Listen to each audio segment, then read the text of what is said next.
স্বপ্ন সবাই দেখে, কিন্তু সবাই কি তা পূরণ করতে পারে? না, পারে না। কারণ স্বপ্ন পূরণ শুধু চোখে দেখা নয়।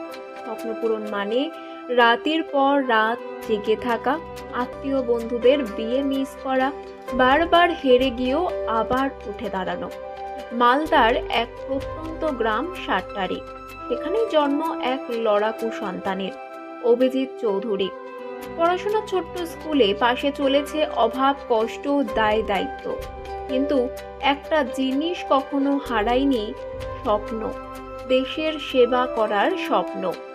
জীবনে এলো সাংবাদিকতা, এলো সরকারি চাকরি, 1 2 3, কিন্তু মনের গভীরে একটা আগুন জ্বলেই চলল। এই চাকরি নয়, আমি আরো কিছু বড় করতে এসেছি। 13 বছর, হ্যাঁ 13 বছর ধরে চলল লড়াই, নিজের সঙ্গে, সমাজের সঙ্গে, সময়ের সঙ্গে। আর আজ সেই মালদার ছেলে পোস্টমাস্টার অভিজিৎ চৌধুরী হয়ে উঠেছে ইন্ডিয়ান ইনফরমেশন সার্ভিসের অফিসার।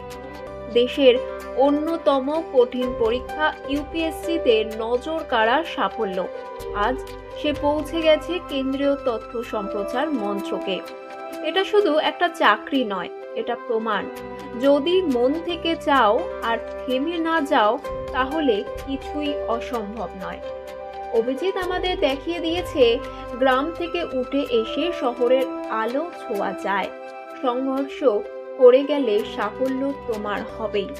তাই বন্ধুরা, আজ যারা লড়ছে, স্বপ্ন দেখছে, তাদের জন্য অভিজিৎ একটাই বার্তা রেখে গেছে, হাল ছেড়ো না, কারণ তোমার সময় আসবেই। আপনার প্রিয় খাবারের স্বাদ এখন আরো কাছে, তাই আর দেরি না করে চলে আসুন কফি হাউস এন্ড রেস্টুরেন্টে। আমাদের এখানে রয়েছে উন্নত মানের কফি, যার প্রতিটি চুমুকে পাবেন তৃপ্তি।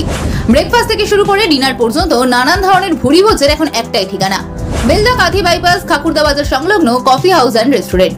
প্রোপাইটার অলোক নন্দী। যোগাযোগের জন্য ফোন করুন 7063269347 নম্বরে। কফি হাউস এন্ড রেস্টুরেন্ট, এখানেই পাবেন খাবারের আসল আনন্দ।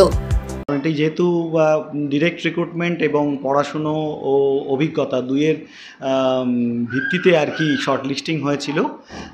আলাদা করে পড়াশুনো বলতে, আমি যেহেতু আমার ব্যাকগ্রাউন্ড মাস কমিউনিকেশন অ্যান্ড জার্নালিজমের পড়াশুনোর একটা বেস তো রয়েছে, আর তার পাশাপাশি মিডিয়া রিলেশনস রিলেটেড কাজ বা প্রেস রিলিজ রিলেটেড কাজ। আমি এই মুহূর্তে পূর্ব রেলের জনসংযোগ যে বিভাগ রয়েছে, সেই বিভাগে আমি সিনিয়র পাবলিসিটি ইন্সপেক্টর হিসেবে কাজ করছি। সেই অভিজ্ঞতা, এবং অতীতে আমি সাংবাদিকতা করেছি, সেই সাংবাদিকতার অভিজ্ঞতার দিয়েই আমি আবেদন করেছিলাম।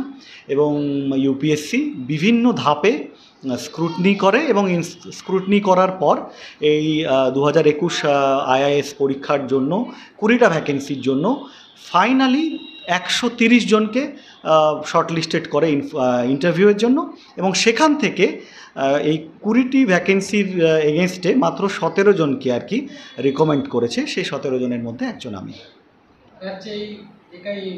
হ্যাঁ, আমি বেঙ্গলি ল্যাঙ্গুয়েজ ক্যাডারে এই রাজ্য থেকে একমাত্র ক্যান্ডিডেট হিসেবে আমি সাফল্য লাভ করেছি।